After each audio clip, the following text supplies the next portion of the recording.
जब देव माता ने भगवान का ऐसा स्वरूप देखा, मधुराधिपते अखिलम मधुरम, सत्य चित्त आनंद। कैसा है भगवान का स्वरूप? सत्य चित्त आनंद, सच्चिदानंद। 3 बात है, सत्य चित्त आनंद। महादेव भी जब जब भगवान का दर्शन करते हैं तो यही कहते हैं, जय सच्चिदानंद जग पावन, जय सच्चिदानंद, सत्य चित्त आनंद।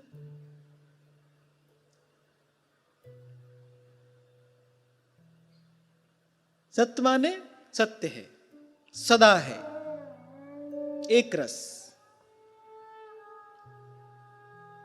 कल भी था, आज भी है और कल भी रहेगा, सत्य है। फिर कहा इतना ही नहीं कि केवल सत्य हो, चित्त चैतन्य है। अब सदा रहने वाली वस्तु जड़ हो तो, मान लो एक वस्तु जड़ है, कल भी थी, आज भी है, कल भी रहेगी, लेकिन जड़ है, तो ऐसा नहीं है। सत्य है फिर चैतन्य है। चलो मान लो सदा रहने वाली वस्तु भी है और चैतन्य भी है, फिर इतना ही नहीं, आनंद स्वरूप भी है। तीनों बात है। आद सच जुगाद सच, है भी सच, नानक होसी भी सच। एक तो ऐसा है, फिर चैतन्य है, जड़ नहीं है।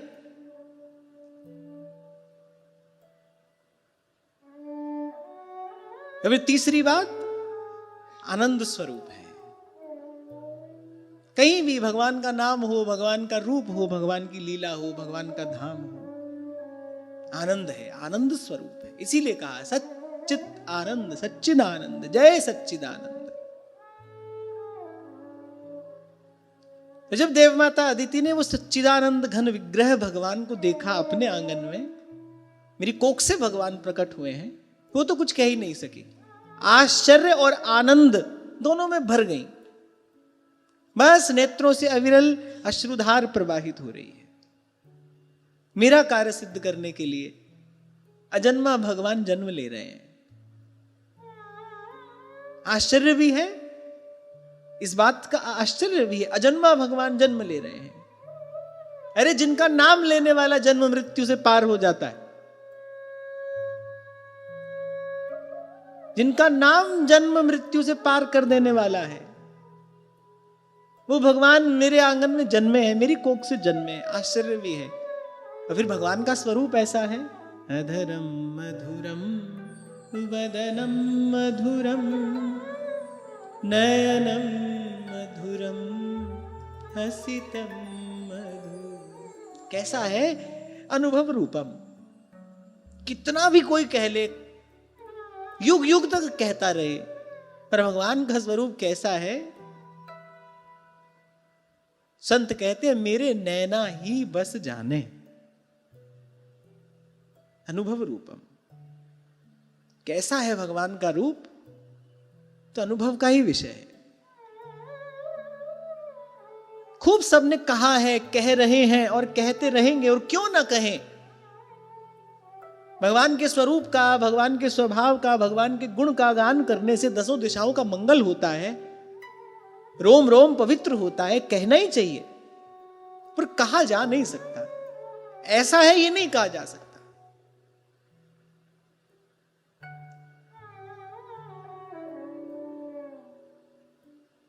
इसलिए सेवक जी महाराज तो कहते हैं हरिवंश विचार परे जु रहे।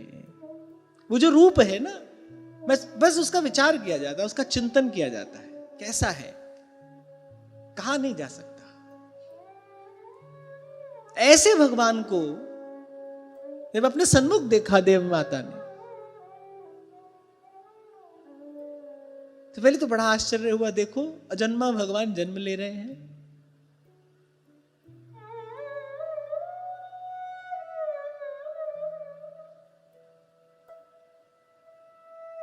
चारों ओर स्तुति सुनाई दे रही है, जय जय सुरनायक जन सुखदायक प्रणत पाल भगवंता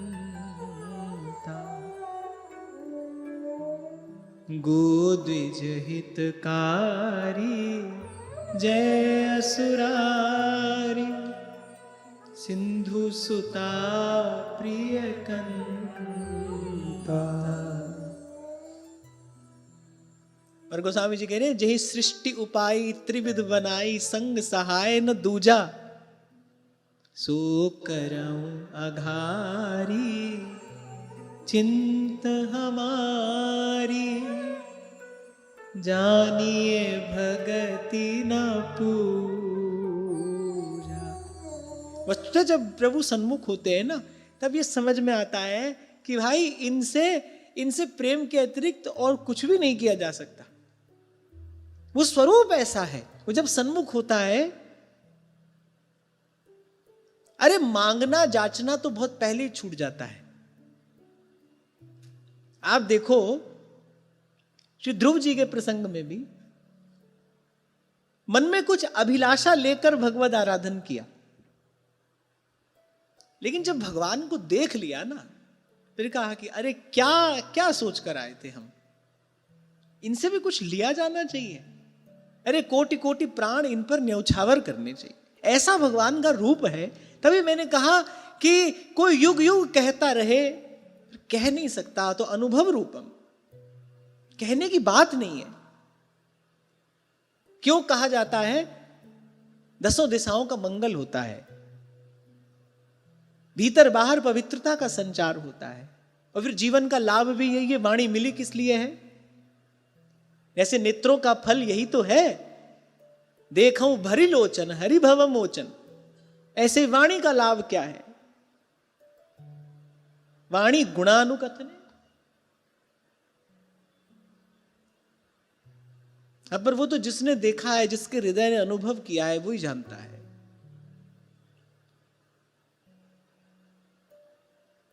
जब ध्रुव जी ने दर्शन किया ना भगवान का, तब पश्चाताप हुआ। अरे वो तो ऐसा रूप है कि बस कोटि कोटि प्राण उन पर न्यौछावर किए जाए। हृदय के कुंभ में प्रेम भरकर, इस घट में प्रेम रस भरकर उन रस मूर्ति प्रभु का बस अभिषेक किया जाए, लाड़ लड़ाया जाए, उनको दुलराया जाए। ऐसे प्रभु हैं। नागर शिरोमणि है, लेकिन जो श्री ठाकुर जी के मुख पर वो जो निश्चलता है, जिसको आपके हमारे शब्दों में भोलापन कहेंगे, वो किसके प्राण ना अपनी ओर आकर्षित कर ले।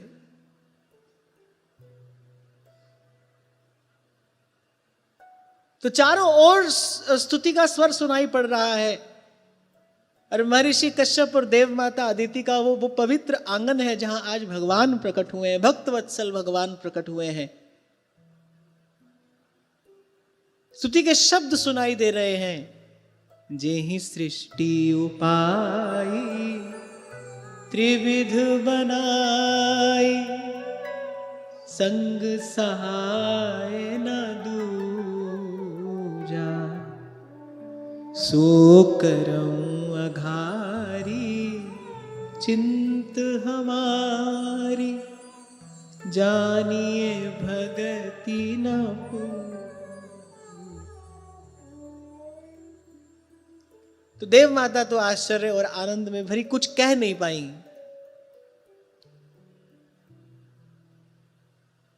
और अनंत अनंत कल्याण गुणगण संपन्न निखिल सौंदर्य सार सर्वस्व विग्रह भगवान का दर्शन करके बस आश्चर्य और आनंद में बस भरी एक टक बस भगवान को निहार रही है। नेत्रों से अविरल अश्रुधार प्रवाहित हो रही है, रोम रोम पुलकित है।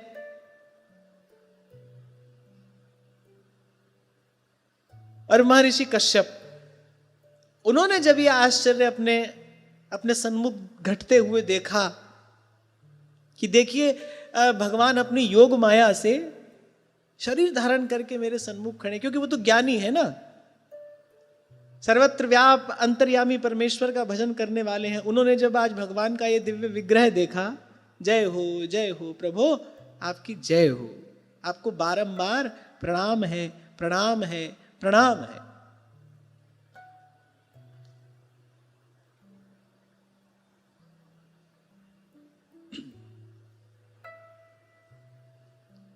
अब सब विचार ही कर रहे हैं, क्या क्या इस रूप में भगवान देवताओं का कार्य सिद्ध करेंगे।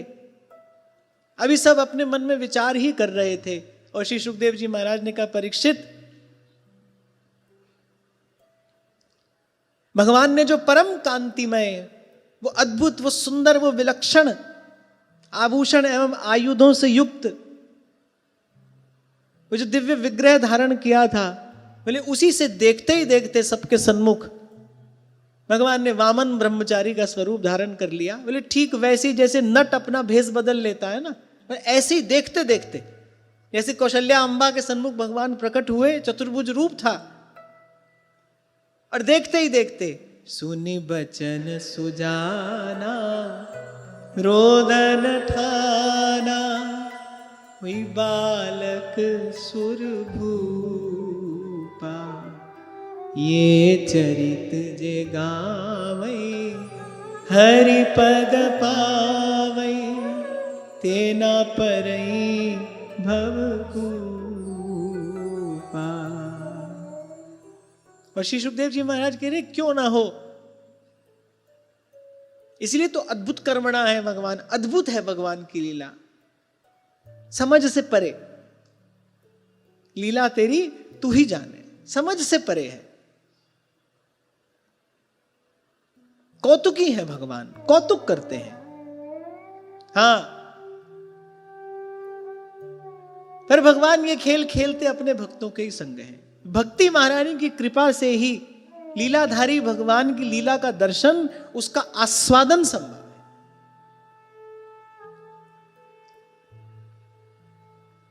अब जब वामन ब्रह्मचारी का स्वरूप देखा भगवान का, अब जैसा स्वरूप होगा भाई उसी के अनुरूप सेवा की जाएगी। देखो भगवान तो एक ही है, एकम सद्विप्रा बहुधा वदंती, एको हम द्वितीयो नास्ति, एक ही है भगवान, पर जैसा स्वरूप होता है उस समय वैसी सेवा की जाती है। अब गोपाल जी कहीं विराजे हैं, आपको कुछ लेकर जाना है तो भाई फिर तो कोई खिलौना प्रभु के लिए लेकर जाना चाहिए, उस रूप में प्रभु वहां पर विराजे हैं। अब नित्य किशोर रूप में प्रभु विराजमान है, निकुंज विहारी के रूप में, फिर तो सहचरियों का भाव धारण करके उसी स्वरूप के अनुरूप कोई सेवा की जानी चाहिए। आज भगवान ने ये बड़ा अद्भुत स्वरूप धारण किया है। अरे वामन ब्रह्मचारी, एक तो वामन है छोटे से, ब्रह्मचारी का स्वरूप है। महर्षियों को बड़ा आनंद हुआ, अपने जैसा रूप देखा ना, अरे आज तो भगवान ने हमारे जैसा रूप धारण किया है, महर्षियों को बड़ा आनंद हुआ। अब वामन ब्रह्मचारी का स्वरूप धारण किया है, अब सबके मन में इच्छा हुई कि भाई कुछ भगवान की सेवा करें, भगवान प्रकट हुए हैं, भक्त वत्सल भगवान ने भक्तों का, देवताओं का कार्य सिद्ध करने के लिए अवतार धारण किया है, कुछ भगवान की भेंट सामग्री से सेवा पूजा कुछ तो होनी चाहिए, जो जिसके पास जो भी हो वो भगवान को निवेदन करे, लेकिन जैसा भगवान का स्वरूप है उसी के अनुरूप भगवान की सेवा होनी चाहिए। तो कहा भाई ब्रह्मचारी का सा स्वरूप है भगवान का, उपनयन संस्कार करवाओ।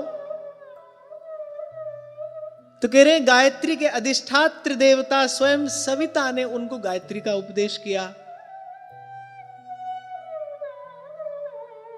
देवगुरु बृहस्पति ने भगवान को यज्ञोपवीत धारण कराया, कश्यप ऋषि ने कटी पर धारण करने के लिए मेखला दी, पृथ्वी ने कृष्ण मृग का चर्म भगवान को निवेदन किया, चंद्रमा ने दंड दिया, माता अदिति ने कौपीन और कटी वस्त्र धारण कराया, नभ के जो देवता हैं उन्होंने भगवान को छत्र दिया। जैसा भगवान का रूप है उसी के अनुरूप सामग्री निवेदन की जा रही। ये बड़ी महत्वपूर्ण बात है। भगवान तो एक है, लेकिन भक्तों के भाव भिन्न भिन्न होने से भगवान भिन्न भिन्न रूपों में अपने आप को अभिव्यक्त करते हैं। जहां जिस रूप में प्रकट है वहां उसी के अनुरूप भगवान की सेवा होनी चाहिए। अब भाव से कोई कहे भाई मैं तो भाव से राधा वल्लभ लाल के लिए झुनझुना लाया हूं, अब ठीक है, तो भावग्राही जनार्दन है ही।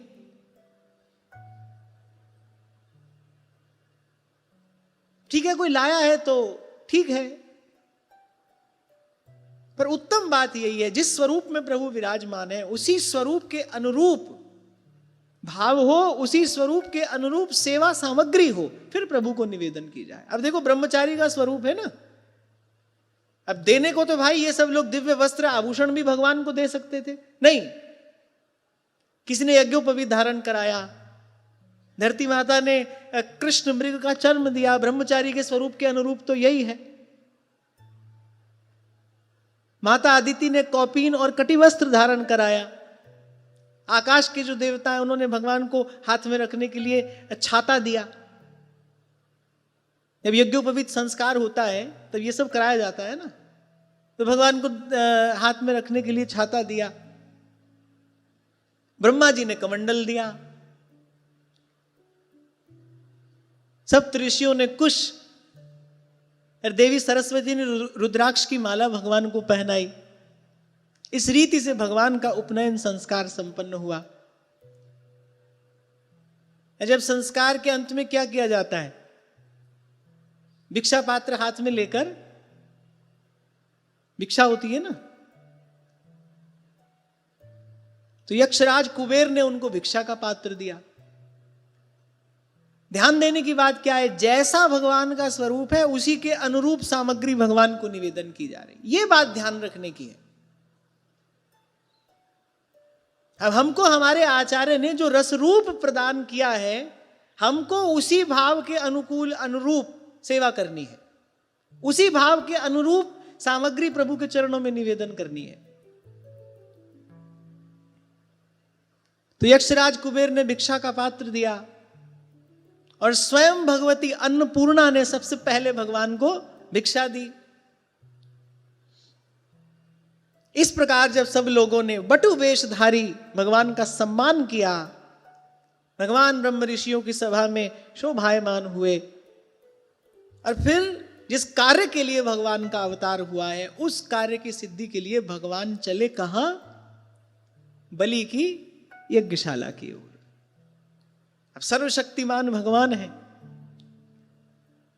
और बड़ा सुंदर, किसी के भी मन प्राण अपनी ओर आकर्षित कर ले, ऐसा भगवान का स्वरूप है। कितने प्यारे भगवान लग रहे हैं, ये तो भाई जिन नेत्रों ने भगवान का दर्शन किया वही जानते हैं, कहा नहीं जा सकता। पर हैं तो भगवान ही ना, सर्वशक्तिमान ईश्वर हैं। कह रहे हैं जब चलने लगे ना, तो यहां लिखा है कि उनके चलने के समय उनके भार से पृथ्वी पग पग पर झुकने लगी। ऐसा ऐश्वर्य है भगवान का, पग पग पर पृथ्वी झुकने लगी। वहां नर्मदा नदी के उत्तर तट पर भृगु कच्छ नाम का बड़ा सुंदर स्थान है, वहीं पर अश्वमेघ यज्ञ भृगुवंशी ब्राह्मण बलि से करवा रहे थे। अब जब दूर से वामन भगवान को देखा तो लगा कि इस दिशा से मानो साक्षात सूर्य देव ही उदय हो गए हैं। नन्हे से भगवान हैं, नन्हे नन्हे भगवान के चरण हैं, छोटे छोटे पगों से डग भरते हुए, और जो सब दिव्य सामग्रियां भगवान को देवताओं ने, ऋषियों ने भेंट स्वरूप निवेदन की, सब कुछ धारण किए हुए शोभायमान श्री वामन भगवान नन्हे नन्हे डग भरते हुए और बलि की यज्ञशाला में पधार रहे हैं। कृष्ण गोविंद गोविंद गोपाल नंदलाल, कृष्ण गोविंद गोविंद हे गोपाल नंदलाल, कृष्ण गोविंद गोविंद गोपाल नंदलाल, कृष्ण गोविंद गोविंद हे गोपाल नंदलाल। अब पहले तो वो जो ऋषि ऋत्विज थे वो ये सोचने लगे कि कहीं महाराज बलि के यज्ञ का दर्शन करने के लिए स्वयं सूर्य तो नहीं आ रहे, कहीं सनकादिक तो नहीं आ रहे बलि के यज्ञ का दर्शन करने के लिए, क्योंकि आज से पहले ऐसे अद्भुत तेज का किसी ने दर्शन नहीं किया था। कल्पनातीत वो तेज, कैसा अद्भुत प्रकाश, दशों दिशाओं को प्रकाशित करते हुए भगवान आ रहे हैं। कमर में मूंज की मेखला है, गले में यज्ञोपवीत है, बगल में मृग चर्म, ऐसे मृग चर्म लपेट कर जैसे साधु अपना आसन रखता है ना, ऐसे भगवान ने मृग चर्म लपेट कर अपनी काख में दबाया है। सिर पर जटा है और का वामन भगवान है, माने जो साधारण ऊंचाई होती है उससे भी कम वामन भगवान है, ब्रह्मचारी बने हुए। जब भगवान ने यज्ञ मंडप में जब प्रवेश किया, अब भाई कोई चाहता था कि नहीं चाहता था, किसी ने सोचा था कि किसी ने नहीं सोचा था, पर भगवान के अमित तेज के सन्मुख अपने आप ही मंत्रोच्चारण छोड़कर, आहुति डालना छोड़कर सब अपने अपने स्थान पर खड़े हो गए। ऐसा भगवान का गौरव है, जहां भगवान हो वो सबके गौरव को वो अपने गौरव में समाहित कर लेते हैं, सबके तेज को अपने तेज में समाहित कर लेते हैं। इसीलिए महाराज युधिष्ठिर की सभा में यही निर्णय हुआ कि जहां भगवान विराजमान हो वहां भगवान के अतिरिक्त किसी की भी पूजा नहीं की जानी चाहिए, नहीं हो सकती। और मैं कभी कभी ये विचार करता हूं कि वहां कहा गया जहां वासुदेव विराजमान है वहां अग्र पूजा के अधिकारी केवल वही हैं। फिर मेरा मन प्रश्न करता है, वासुदेव कहां विराजमान नहीं है? हरि व्यापक सर्वत्र समाना, प्रेम ते प्रगट होई मैं जाना। भगवान सर्वत्र समान रूप से व्याप्त हैं, भगवान की सत्ता सर्वत्र है, पूजा के अधिकारी केवल भगवान है।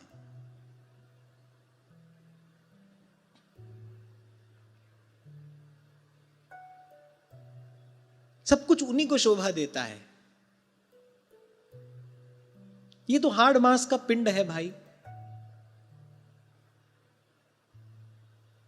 और कुछ श्रेष्ठ अगर प्राप्त हुआ भी है तो उसके मूल में भी भगवान ही है।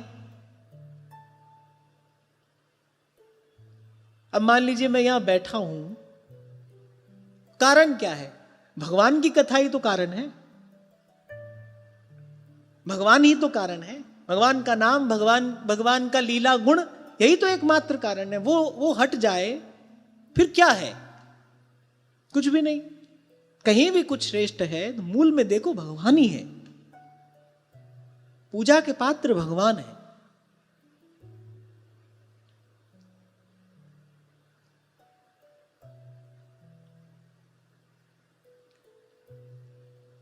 तो जैसे ही भगवान ने यज्ञशाला में प्रवेश किया, प्रविष्ट हुए जैसे ही श्री भगवान बलि की यज्ञशाला में, सौभाग्य तो बलि का भी है। अच्छा, मुझे लगता है कि भगवान भी कई कई पीढ़ी तक अपने भक्त को लाड़ लड़ाते रहते हैं। भक्तराज प्रहलाद के पौत्र हैं, भगवान का लाड़ स्नेह भी इन पर कुछ कम नहीं है। भाग्य तो बलि का भी है। देखो, कार्य तो भगवान किसी भी युक्ति से सिद्ध कर देते। भगवान की इच्छा होगी दैत्यराज बलि के पास आने की। भगवान के पास युक्तियां एक हैं क्या? हिरण्यकशिपु ने कितने उपाय कर लिए, ऐसा ना हो, वैसा ना हो, ऐसे ना मरूं, वैसे ना मरूं। भगवान ने कोई बात नहीं भाई, सब दे दो इसको, हमारे पास उसके बाद भी उपाय है। भगवान ने फिर उपाय निकाल लिया। बलि पर कृपा करने के लिए भगवान आए हैं। प्रणत कुटुंब पाल रघुराई।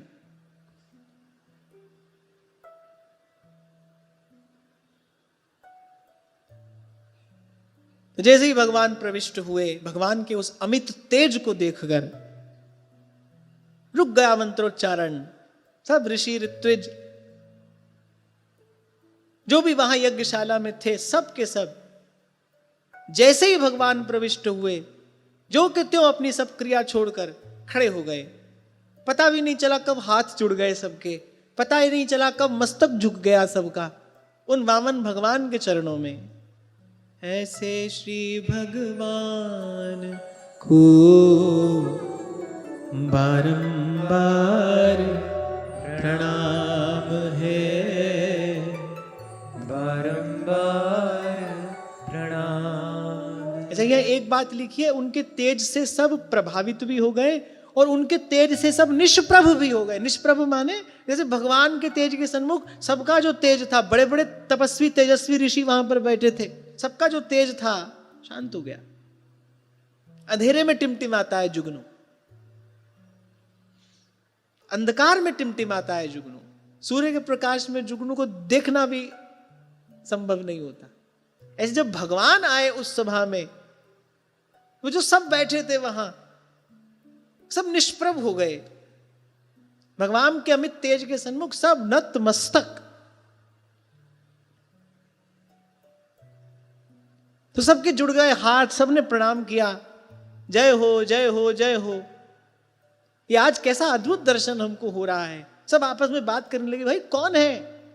हमको तो लगा कि साक्षात सूर्य नारायण ही आ रहे हैं, पर इनका स्वरूप देखकर सूर्य नारायण तो नहीं प्रतीत होते। अब वामन है तो उन्होंने सोचा कहीं सनकादिक ना हो, तो नहीं सनकादिक भी नहीं है, नहीं सनकादिक भी नहीं है, तो वस्तुतः है कौन? सब आपस में चर्चा कर रहे हैं, भाई कौन है ये, कौन आ गए हैं ये। लेकिन जैसा अभी हमने कुछ देर पूर्व चर्चा की, भगवान का स्वरूप कैसा है? सत्य चित्त आनंद। आनंद सबको बहुत हो रहा है, ऐसा लग रहा है कि जैसे अपने नेत्रों से भगवान के उस रूप को पी जाए। पलक झपकाने की किसी की इच्छा नहीं हो रही। मंद मंद मुस्कुराते भगवान अपनी बगल में कृष्ण मृग चरम का आसन दबाए, सुंदर यज्ञोपवीत कटी पर मूंज की मेखला धारण किए, भगवान के नन्हे नन्हे वो कर कमल जिनमें भगवान ने छत्र धारण किया है, पलाश का दंड है, मंद मंद मुस्कुरा रहे हैं भगवान सबकी ओर कृपा दृष्टि डालते हुए। बड़ा स्वागत सत्कार सबने भगवान का किया। शुक्राचार्य मन ही मन चकित हैं। वो जानते हैं, क्योंकि जब तक 100वां यज्ञ पूरा हो नहीं जाता, वो जानते हैं कि हमारा कार्य सिद्ध हुआ नहीं। शुक्राचार्य भगवान को जानते हैं, उनका स्वरूप, उनका स्वभाव, उनकी अमित महिमा। और सबसे बड़ी बात कि भगवान अपने भक्तों का पक्षपात करते हैं, ये भी जानते हैं। महादेव से एक बार कहा नारायण ने, बोले आप थोड़ा देख समझ कर वरदान दे दिया करें। महादेव ने कहा हमसे ये नहीं होगा भाई, हमारे लिए सब बराबर हैं, हमारा द्वार सबके लिए खुला है। देवता आओ, दानव आओ, असुर आओ, दैत्य आओ, जो भी आओ, हमारा द्वार सबके लिए खुला है। बोले हम ये भेदभाव नहीं कर सकते, हम तो सब में आपका दर्शन करते हैं, सदा सर्वत्र आपका दर्शन करते हैं। हमारे द्वार पर जो आए भाई, हमारा द्वार भी और हमारा भंडार भी सबके लिए खुला है। इसीलिए तो गोस्वामी जी कह रहे हैं, भावी मेटी सकहि त्रिपुरा।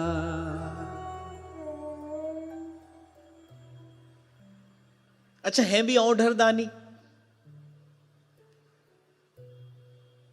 थोड़े से में रीझ जाते हैं। तभी गोस्वामी जी कह रहे पात द्वय धतूरे के, अरे दय भोरे से भवेश सो, सुरेश हूं कि संपदा सुभाए सो न लेतरे। बोले कुछ चाहिए भी तो द्वार द्वार पर भटकने की आवश्यकता क्या है? अरे 2 धतूरे के पत्ते ये भोले से भोलेनाथ को निवेदन करो, तो इतने से प्रसन्न हो जाने वाले हैं। पात द्वय धतूरे के, दय भोरे से भवेश सो, और सुरेश हूं कि संपदा सुभाए सो न लेतरे। तो शुक्राचार्य जानते हैं। शुक्राचार्य के इष्ट कौन है? शिव उनके इष्ट हैं, वही उनके आराध्य हैं। आपसे कहा था ना मैंने, दैत्य असुर ये सब नारायण के पास में नहीं आते। वो जब से मोहिनी अवतार धारण करके भगवान ने वो देवताओं का कार्य सिद्ध किया ना, तब से वो एक दूरी बनाकर रखते हैं इनसे। इनके नाम से भी, जितने भी दैत्य असुर आदि हैं, इनके नाम से, इनके भक्तों से दूरी बनाकर रखते हैं। वो जानते हैं कि भाई अंत में एक कार्य तो अपने भक्तों का ही सिद्ध करेंगे। कहते हैं सब मम प्रिय सब मम उपजाए, वे तो ये तो भक्त पक्षपाती हैं। और स्वयं कह ही दिया भगवान ने, अहम भक्त पराधीनो, भाई हम तो इनके अधीन हैं, ये तो भक्त पक्षपाती हैं। शुक्राचार्य जानते हैं कि जब तक 100वां यज्ञ पूर्ण नहीं हो जाता तब तक प्रसन्न होने की आवश्यकता नहीं है। पता नहीं कब नारायण आकर जो कार्य बल से ना हो वो कार्य छल से कर लिया जाता है, और वो छल बल दोनों में ही निपुण है, कब आकर देवताओं का कार्य सिद्ध कर दे।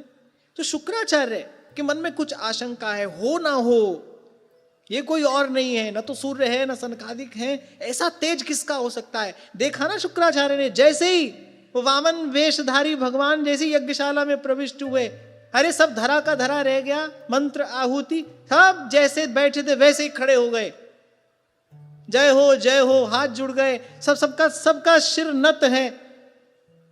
जिसके हाथ में पुष्प थे वो वहीं से पुष्प वर्षा करने लगे। कोई मंगलाचार कर रहा है, स्वागत सत्कार होने लगा बलि की यज्ञशाला में भगवान का। अभी तो किसी ने पहचाना नहीं कौन है, बस केवल देखा है, केवल उनके अमित तेज का दर्शन करके सर्व ऐश्वर्यशाली भगवान ने कुछ ऐसी छटा बिखेरी वहां पर, सबको मोहित कर लिया। मोह लेते हैं भगवान, इसलिए मोहन कहते हैं हम उनको, मोह लेते हैं भगवान, किसी को भी मोह लेते हैं। कितना ही कोई इंद्रिय निग्रह करके बैठा हो, पर भगवान का स्वरूप जब सन्मुख आता है तभी तो नारायण स्वामी कहते हैं, नारायण क्या है, नारायण आपने को आप ही बखान कर, और मोते वह भिन्न नहीं या विधि पुकार ले, निर्गुण निराकार ज्योति कहूं व्याप रही, ऐसो विचार निज मन में तू धार ले। बोले बेटा ये सब बात तू तभी तक करेगा जो लो तो है नंद को कुमार नहीं दृष्टि पड़ो। बोले वो ललित त्रिभंगी छवि जब तेरे नेत्रों के सामने आएगी ना, ये सब ज्ञान ध्यान धरा का धरा रह जाएगा। लखी जिन लाल की मुस्कान, तिने बिसरी वेद विधि जब पाठ पूजा ज्ञान, सब धरा का धरा रह जाएगा, फिर तो एक वही रह जाता है। हाँ ये बात दूसरी है, कोई बड़भागी होता है जिसके चित्त वित्त का भगवान हरण करते हैं।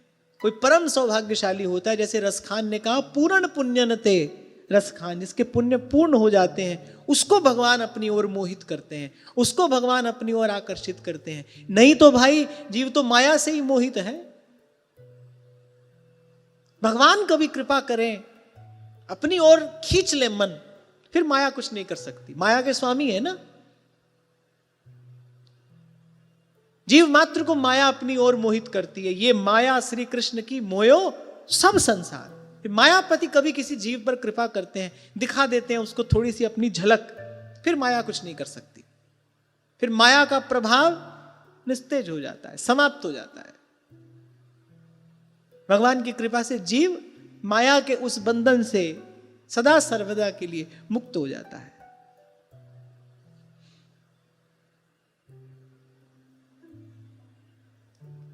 यजमानः प्रमुदितो दर्शनीयं मनोरमं रूपानुरूपावयवं तस्मा आसनमाहरत। अब भगवान के लघु रूप के अनुरूप सारे अंग, छोटे छोटे हाथ, छोटे छोटे पग हैं, नन्हे नन्हे चरण हैं, नन्हे नन्हे कर कमल हैं, फिर भगवान के अंग हैं। दर्शनीयम मनोरमम दर्शन मदन गोपाल मनोहर मनसिज ताप निवारे।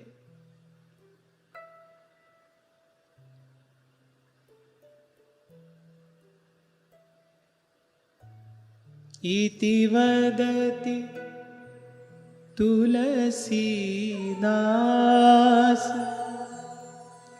शंकर शेष मुनि मनरंजनम मम हृदय कंज निवास कुरु कामादि फल दल गंजनम श्री राम चंद्र कृपालु भज नव कंज लोचन कंज मुख कर कंज पद कंजारुणम।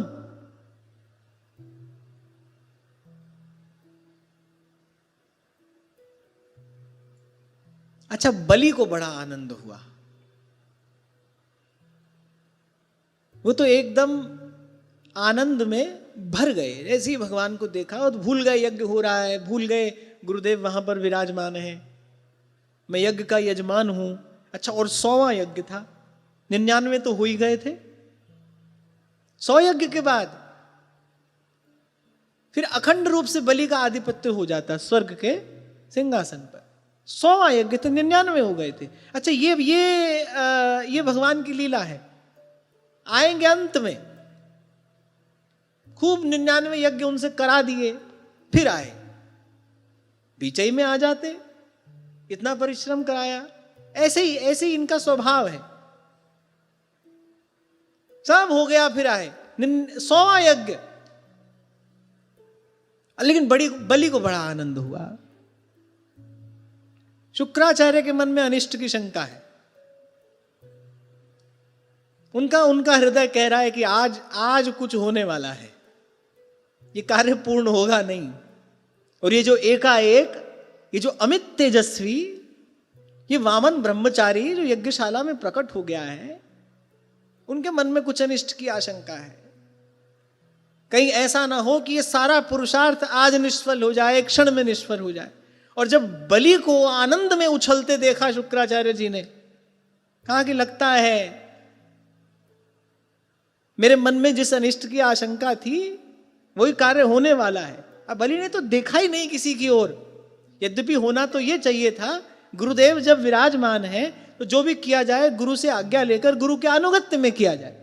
सेवा की विधि यही है कि अगर गुरु सन्मुख है, गुरु संग है, तो फिर जो भी किया जाए गुरु की आज्ञा पाकर, गुरु के अनुशासन में रहकर किया जाए। आज तो बलि सब भूल गए, मैं यज्ञ का यजमान हूं ये भी भूल गए। मतलब बस एक टक भगवान को निहार रहे हैं। आहा, ये क्या मेरा सौभाग्य सूर्य उदय हुआ है जो आज ऐसी रूप माधुरी का मैं इन नेत्रों से पान कर रहा हूं। कैसा सुंदर इस ब्रह्मचारी का स्वरूप है। कौन है ये? ऐसे लगता है कि जैसे त्रिलोकी की शोभा ही विग्रह धारण करके मेरी यज्ञशाला में प्रकट हो गई है। थोड़ी देर के लिए तो बलि सब कुछ भूल गए, विस्मृति हो गई बलि को। बड़ा आनंद हुआ। एक उत्तम आसन भगवान को बलि ने जाकर निवेदन किया, विराजिए। शुक्राचार्य नहीं चाहते थे। आज तक भी देते को कोई रोक ले ना, मान लो कोई दे रहा हो, कोई व्यक्ति बीच में आकर रोक ले। कहा शायद बरसाना की घटना है, और कोई सेठ जी गए थे वहां दर्शन करने। उनके साथ एक दो महात्मा भी थे। अब वहां किसी ने आकर सेठ जी से कुछ कहा कि हमको दे जाओ। सेठ जी बेचारे पहली बार गए थे, भाव में भरे थे। तो जैसे ही वो जेब से निकाल कर देने लगे, वो जो साथ में थे उन्होंने रोक लिया हाथ। बोले, अब वो ब्रजवासी, उन्होंने कहा, अरे बाबा क्यों शुक्राचार्य बन रहे है तू जी, हमको दे रहो, हम ले रहे, तू क्यों बीच में शुक्राचार्य बन रहा है? तो आज तक भी शुक्राचार्य की कीर्ति अखंड कर दी भगवान ने। पहले हमारे और हमारे भक्त के बीच में आते हो तुम। शुक्राचार्य कुछ प्रसन्न नहीं है, उनके मन में अनिष्ट की आशंका है। और वो बलि को जब आनंद में उछलते देखा, उन्होंने कहा, लो हो गया काम, ये सब पुरुषार्थ आज निष्फल हुआ समझो।